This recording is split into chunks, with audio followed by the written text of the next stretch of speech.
উহুদের ময়দান থেকে নবীজি যখন সাহাবায়ে কেরামের কাফেলা নিয়ে ফিরে আসেন, এক মহিলা দৌড় দেয় আর যে সাহাবীকে সামনে পায় তাকে জিজ্ঞাসা করে, আমার নবী কেমন আছে?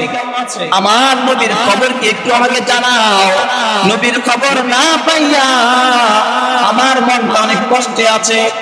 নবীর খবর পেলে আমি একটু স্বাচ্ছন্দ্য বোধ করব, খুশি থাকবো। নবীজির কি খবর আমাকে একটু জানাও। একজন সাহাবী ডাক দিয়ে বলে, ও মহিলা, তোমার স্বামী তো উহুদ প্রান্তরে শাহাদাত বরণ করেছেন।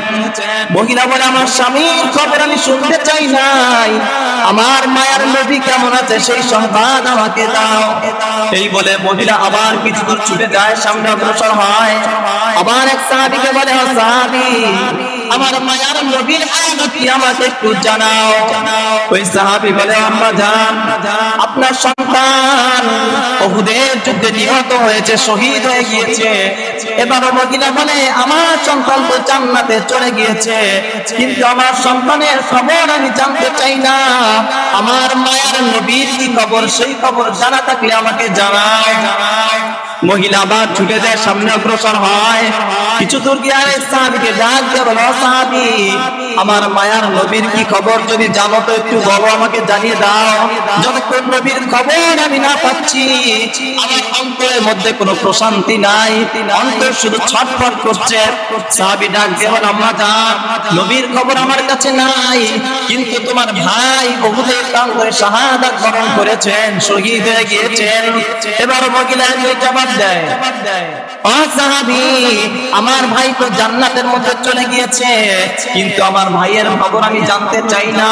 আমি জানতে চাই আমার মায়ার নবীর কি খবর, আমার নবী জীবিত সুস্থ অবস্থায় আছেন কিনা আমি জানতে চাই।